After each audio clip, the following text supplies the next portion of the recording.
আমাদের দেশে যারা শ্রমিক শ্রেণী রয়েছে সেখানে আমরা কি দেখি? রিক্সাওয়ালা, নির্মাণ শ্রমিক, গাড়ি চালক বা ট্রাক চালক, বাস চালক, রেল শ্রমিক, ঘাট শ্রমিক, পোর্ট, বিভিন্ন পোর্ট, স্থল বন্দর, নৌবন্দর, সমুদ্র বন্দর, হোটেল, রেস্টুরেন্ট, ব্যাংক, বিমা, প্রত্যেকটি ক্ষেত্রে এরকম সমস্ত ক্ষেত্রেই কিন্তু শ্রমিক শ্রেণী রয়েছে। তাদের সকলের যার যার কর্মক্ষেত্রে তাদের সকলের যাতে কল্যাণ হয় সেই ব্যবস্থা আওয়ামী লীগ সবসময় নিয়েছে।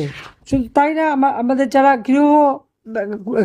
গৃহহীন, ভূমিহীন, সেই ধরনের শ্রমিক শ্রেণী সহ সাধারণ মানুষ যারাই ঘর নেই বাড়ি নেই, প্রত্যেকে আমরা বিনা পয়সায় একদম সরকার, আমি নিজে উদ্যোগ নেই, বিনামূল্যে তাদেরকে 2 কাঠা জমি এবং একটি সেমি পাকা ঘর তৈরি করে দিই, সাথে স্যানিটারি ল্যাট্রিন এবং পাকের ঘর থাকে। তাদের ট্রেনিংয়ের ব্যবস্থা, চাকরির নিশ্চয়তা, একেবারে যে দেশে যাবে সেই দেশে তাদের সত্যিকার বেতন পাচ্ছে কিনা সেইগুলি সমস্ত তথ্য নিয়েই আমরা তাদের পাঠাতাম।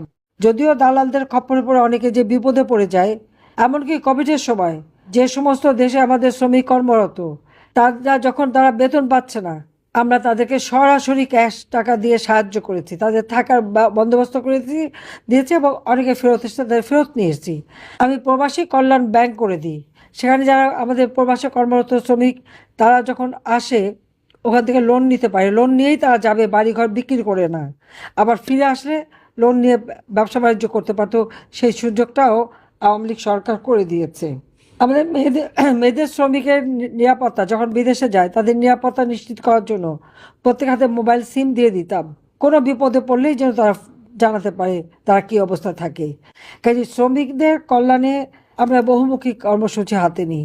সাধারণ শ্রমিকদের যে 12,000 টাকা মজুরি আমরা করলাম, কিন্তু এটা শুধু বেসিক, তাছাড়া বাড়ি ভাড়া, চিকিৎসা বা অন্যান্য অনেক খরচ দিয়ে তাদের যাতে জীবনটা চলতে পারে সেই ব্যবস্থাটাই আমি নিয়েছিলাম। এত দ্রুত, এত অল্প সময়ে এত বেতন ভাতা কেউ বাড়াতে পারে না, সেইভাবে আমরা শ্রমিকদের জন্য কাজ করে দিয়েছি। সবথেকে দুর্ভাগ্য, আওয়ামী লীগকে ক্ষমতায় থাকতে দেবে না, এই একটা আন্তর্জাতিক চক্রান্ত, ইতিমধ্যে আপনারা দেখেছেন সেটা। আমাদের শ্রমিকদের কিন্তু জাতির পিতা বঙ্গবন্ধু শেখ মুজিবুর রহমানকে 1975 সালে নির্মমভাবে হত্যা করার পর যখন জিয়াউর রহমান ক্ষমতা দখল করে এবং মার্শাল ল জারি করে শ্রমিকদের ট্রেড ইউনিয়ন করা বন্ধ হয়ে যায়। সেই ট্রেড ইউনিয়ন করার যে সুযোগ সেটা আমরা সৃষ্টি করি কখন? 1984 সালে এরশাদ যখন ক্ষমতা আসে, জিয়ার পদাঙ্ক অনুসরণ করে যে জেনারেল এরশাদও এই মার্শাল ল দিয়েই ক্ষমতা এসেছিল। কাজে সেই সময় তাদের সঙ্গে আমাদের একটা ডায়লগ হয়। এই ডায়লগে আমার 1 নম্বর ছিল শ্রমিকদের ট্রেড ইউনিয়ন করার সুযোগ দিতে হবে। আর আমাদের 14 জন ছাত্র তাদের ফাঁসি দিয়েছিল জিয়াউর রহমান, সেই ফাঁসি মুক্ত করা আমরা কিন্তু সেটা আদায় করিনি, এবং সেই থেকে শ্রমিকরা ট্রেড ইউনিয়ন করার সুযোগ পায়। ওই 75 সালের পর জিয়া ক্ষমতা আসার পর থেকে এ পর্যন্ত কিন্তু শ্রমিকদের কোনো অধিকারই ছিল না, কিন্তু সেই অধিকারটা আমরা নিশ্চিত করি। আইএলও কনভেনশনের বোধহয় প্রতিটি কনভেনশন, প্রতিটি প্রোটোকল, সব কিছু কিন্তু যেমন জাতির পিতা কিছু করে যান, বাকিটা আমি করেছিলাম। আন্তর্জাতিক মানসম্পন্নভাবে আমাদের শ্রমিকদের সকল সুযোগ সুবিধা আওয়ামী লীগ সরকার করে দিয়েছে। আজকে আমরা কি দেখি? সেই আওয়ামী লীগের ক্ষমতা হাঁটানোর জন্য যে চক্রান্ত, সেখানে সেই গাজী টায়ার, সেখানে আগুন দেওয়া হলো, প্রায় 150-র মতো মানুষ সেখানে মারা গেল, এর মধ্যে শ্রমিক শ্রেণীও ছিল, আবার কেউ লুটেরাও ছিল। যদিও ওখান থেকে প্রায় 60-70 জনের নাম ওই যে শহীদের তালিকায় অন্তর্ভুক্ত করে আন্তর্জাতিকভাবে আমার বিরুদ্ধে প্রচার করলো আমি নাকি 1400 মানুষ হত্যা করেছি। 1400 মানুষ কেন আমি হত্যা করতে যাব?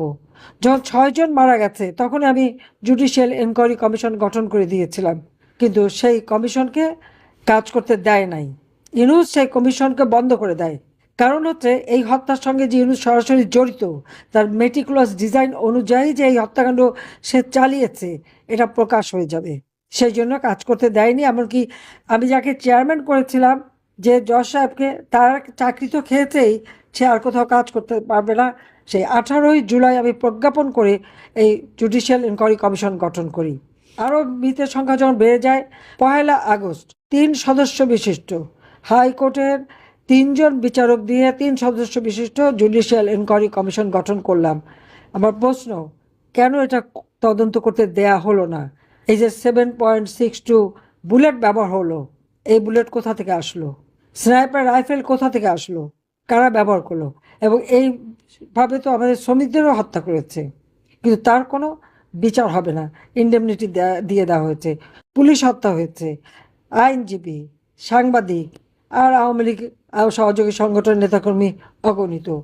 কাজে বাংলাদেশের জনগণের কল্যাণে সবসময় আওয়ামী লীগ কাজ করেছে। আন্তর্জাতিকভাবে শ্রমিকদের অধিকার, প্রত্যেকটা আমাদের এলাকা যেখানে যেখানে আমাদের শ্রমিক রয়েছে তাদের জীবন মান উন্নত করার ব্যবস্থা আমরা নিয়েছি, এবং আরও অধিক পরিমাণে যাতে বিনিয়োগ আসে 100টা অর্থনৈতিক অঞ্চল করে দিয়েছি।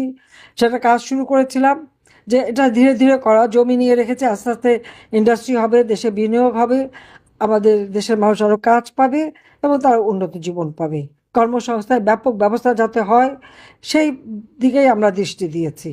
এবং ট্রেনিংয়ের ব্যবস্থা ডিজিটাল বাংলাদেশ করে দিয়েছি। আজকে অনলাইনে সব কথা বলে কোত্থেকে আসে, এটাও তো আওয়ামী লীগেরই করে দেওয়া।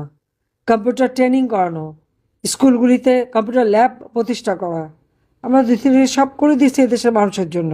বাংলাদেশকে খাদ্য সম্পূর্ণ করেছি। যে সমস্ত এলাকায় মঙ্গা হতো, কোনো এলাকায় মঙ্গা হয় না, সেই মঙ্গা দূর করেছিলাম।